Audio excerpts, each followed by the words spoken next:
بسم اللہ الرحمن الرحیم۔ آغاز اللہ کے نام سے جو بڑا مہربان اور نہایت رحم کرنے والا ہے۔ دیکھتی آنکھوں اور سنتے کانوں کو میرا سلام۔ ایک شخص نے ایک مرغا پالا تھا۔ ایک بار اس نے مرغا ذبح کرنا چاہا۔ مالک نے مرغے کو ذبح کرنے کا کوئی بہانہ سوچا اور مرغے سے کہا کہ کل سے تم نے اذان نہیں دینی ورنہ ذبح کر دوں گا۔ مرغے نے کہا ٹھیک ہے آقا، جو آپ کی مرضی۔ صبح جو ہی مرغے کی اذان کا وقت ہوا تو مالک نے دیکھا کہ مرغے نے اذان تو نہیں دی، لیکن حسب عادت اپنے پروں کو زور زور سے پھڑپھڑایا۔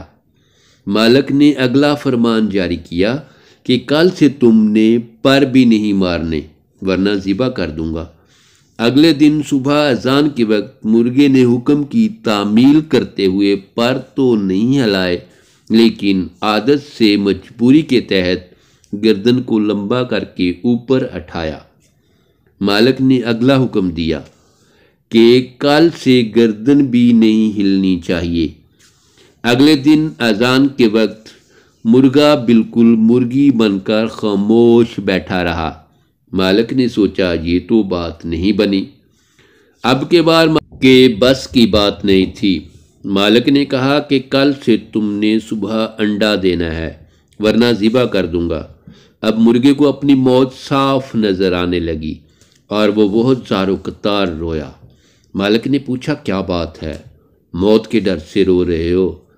مرغے نے جواب بڑا باکمال اور بامانی دیا۔ کہنے لگا نہیں، میں اس بات پر رو رہا ہوں کہ انڈے سے بہتر تھا کہ اذان پر مرتا۔ پہلا غیر قانونی حکم مانو گے تو پھر آرڈر آتے جائیں گے، تعمیل ہوتی جائے گی، چمڑی اترتی جائے گی۔ سوچو زندگی ایمان والی چاہیے یا خوشامند والی؟ جب تک حکم کے غلام رہو گے زندگی مرغے والی ہوگی یا پھر ہوگا پچھتاوا۔ اب پچھتائے کیا ہوت جب چڑیاں چگ گئیں کھیت۔